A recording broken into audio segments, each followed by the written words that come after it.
Hello students, so I am again back with part 2 of chapter number 1 Modern India. So student, in part 1 we have discussed importance of dates in history, periodization in history, especially we have discussed the periodization which is given by James Mill and Indian historian. Then we have discussed which period is known as modern period and how modernization and colonization interrelated. Okay, so today we'll start from India becomes a colony. So student, when we talk about the powerful Mughal ruler, so Akbar, okay, the powerful Mughal ruler, great Mughal ruler is Akbar. Last powerful Mughal ruler, Aurangzeb. Okay, but not the last ruler. Aurangzeb was the no last was not the last ruler of Mughal dynasty. Aurangzeb के बाद भी Mughal dynasty continue रही. But अगर हम कोई पूछेगा आपसे कि लास्ट पावरफुल मुगल रूलर कौन सा था, तो वो है औरंगजेब. क्या औरंगजेब लास्ट रूलर भी था? नहीं, लास्ट पावरफुल था बेटा, पर लास्ट रूलर नहीं था मुगल डायनेस्टी का. जब औरंगजेब की डेथ हो गई 1707 में, तो जो मुगल्स की पावर थी वो डिक्लाइन करने लग गई, क्योंकि सबसे पावरफुल लास्ट रूलर कौन ही था बच्चा? औरंगजेब ही था. ठीक है, औरंगजेब के बाद रूलर तो रहे पर वो उतने पावरफुल नहीं रहे. 1707 में औरंगजेब की हुई डेथ. तो जितने भी सेंट्रल औरंगजेब सपोज करो दिल्ली से रूल कर रहे हैं, तो इनके अंदर में बहुत सारे सारे छोटे छोटे स्टेट्स थे जो इनके इनकी अथॉरिटी के अंदर काम करते थे. जैसे ही मुगल्स की पावर डिक्लाइन होना चालू हुई, ये सब इंडिपेंडेंट हो गए. क्या हो गए स्टूडेंट? इंडिपेंडेंट हो गए. The Mughal empire declined rapidly after the death of Aurangzeb. Many independent kingdoms came into existence in India. बहुत सारे independent kingdom आ गए. The British began to colonize India in the mid 18th century. और 18th century के mid में Britishers ने India को colonise करना start किया. This mark the beginning of modern period. और जब से ब्रिटिशर्स ने इंडिया को कॉलोनाइज करना स्टार्ट किया, तब से ही हम मार्क करते हैं कि मॉडर्न पीरियड की स्टार्टिंग हुई इंडिया में. By the end of the by the end of 18th century, the British colonized large part of India through wars and policy of treachery. ठीक है, ब्रिटिश ने 18th सेंचुरी के and तक India के बहुत बड़े पार्ट को अपनी कॉलोनी बना लिया था, कॉलोनाइज्ड कर लिया था. कुछ को वॉर करके और कुछ को ट्रेचरी के साथ. ट्रेचरी का मतलब होता है स्टूडेंट्स धोखा देना, डिसीव करना. ठीक है, धोखे के साथ लोगों को डिसीव करके वॉर से उसने मैक्सिमम पार्ट ऑफ इंडिया को अपनी कॉलोनी बना लिया था. Colonisation gave the British complete control over India's rich resources. क्योंकि अब हम ब्रिटेन की कॉलोनी बन चुके हैं, तो हमारे जितने भी नेचुरल रिसोर्सेज हैं उन सब पे किसका कंट्रोल हो जाएगा स्टूडेंट्स? ब्रिटिश का कंट्रोल हो जाएगा. They adopted policies which affected every aspect of the life of the people of India. उन्होंने हर उस पॉलिसी को अडॉप्ट किया जिससे इंडियंस की लाइफ अफेक्ट होती. हर एस्पेक्ट को, भले वो सोसाइटी हो, कल्चर हो, ट्रेडिशन हो, हर चीज़ में इंटरफेरेंस किया. This policy, however, did not have uniform effect on the entire Indian society. इनकी जो policies थी students, उसका entire Indian society पे uniform एक जैसा effect नहीं आया.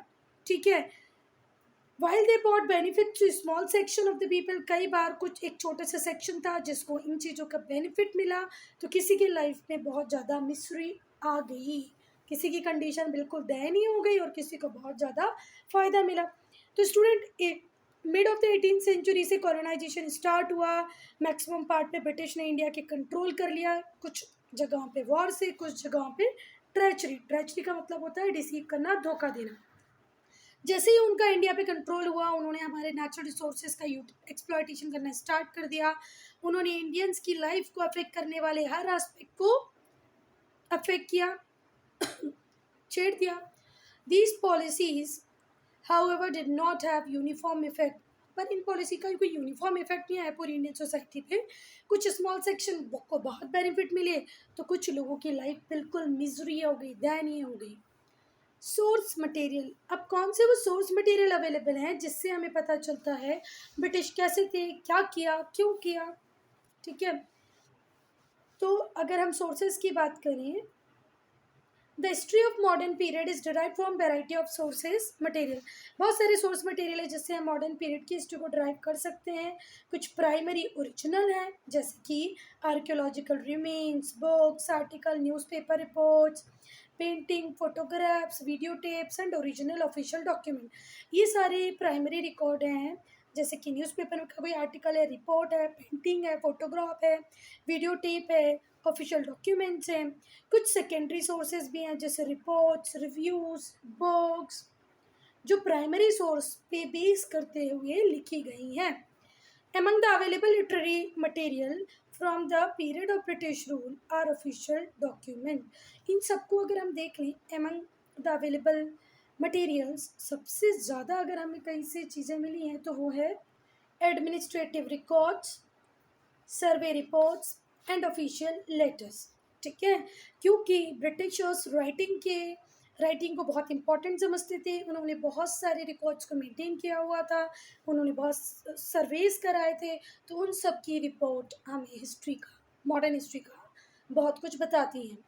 There are unofficial document such as personal letter, diaries, newspaper report. चलो बेटा, प्राइमरी सेकेंडरी तो ठीक है, कुछ पर्सनल रिकॉर्ड्स में मिले थे जैसे कि letter, diary, newspaper report and work of literature.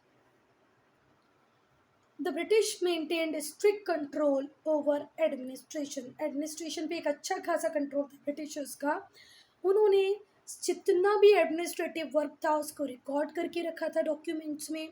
ठीक है, as a result all administrative officer from the local to central level had record rooms. बेटा, भले सेंट्रल लेवल हो, लोकल लेवल हो, हर जगह आपको रिकॉर्ड रूम मिल जाएंगे। और उन रिकॉर्ड रूम में सिर्फ क्या किया जाता था, ऑफिशियल डॉक्यूमेंट जैसे कि letter, departmental record, survey report, agreement, notes, इनको प्रिजर्व करके रखा जाता था। तो पहली बात, ब्रिटिशर्स का बहुत स्ट्रिक्ट कंट्रोल था एडमिनिस्ट्रेशन पे। वो राइटिंग पे बहुत ज़्यादा बिलीव करते थे।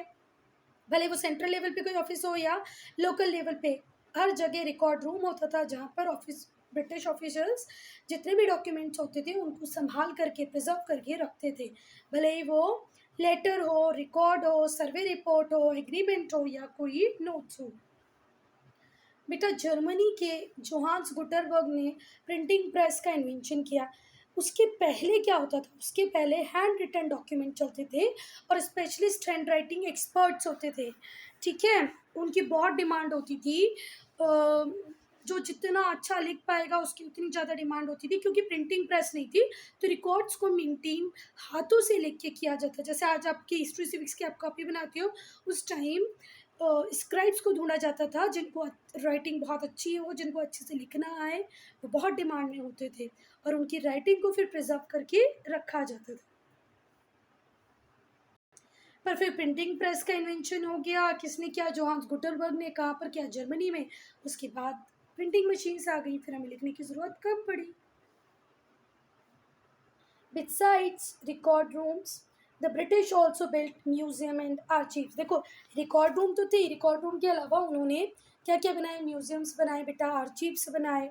While artifact of different periods are preserved and displayed for the public in museum, जितने भी आर्टिफैक्ट थे डिफरेंट पीरियड के, उनको प्रिजर्व किया गया, डिस्प्ले किया गया म्यूजियम में कि जनरल पब्लिक भी उनको देख पाए।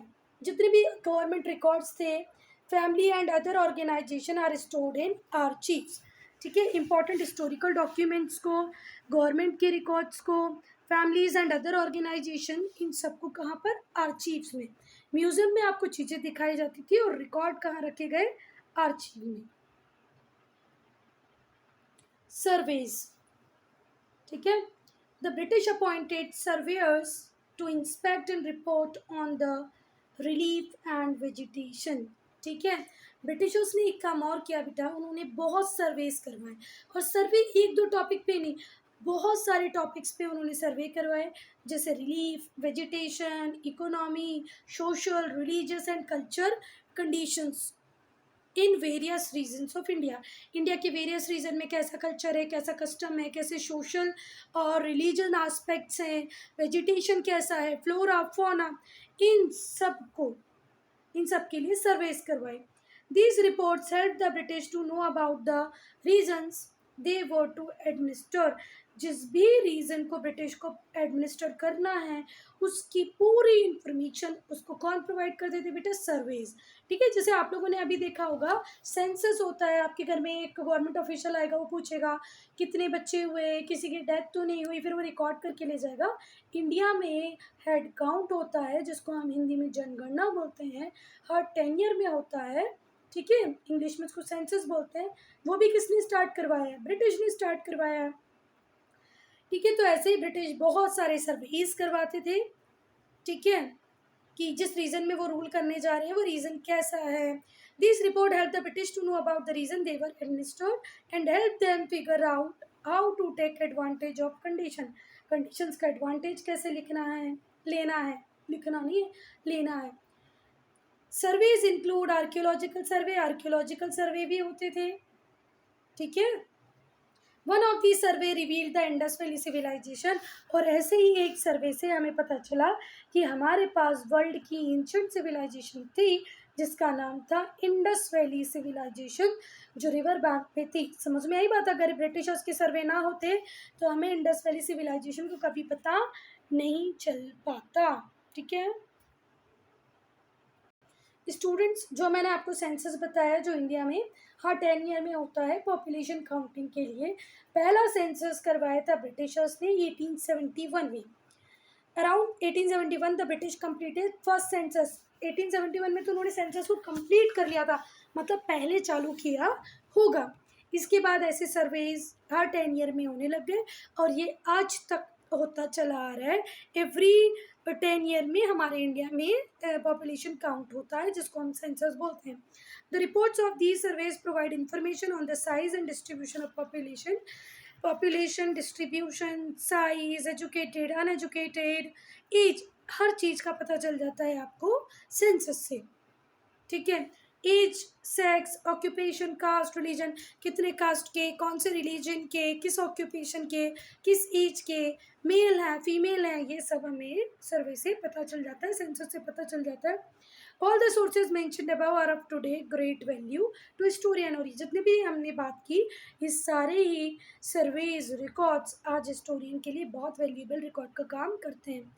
सो student, I am ending this video here only. If you have any doubt, any problem, to write in comment section, and your suggestion is also invited.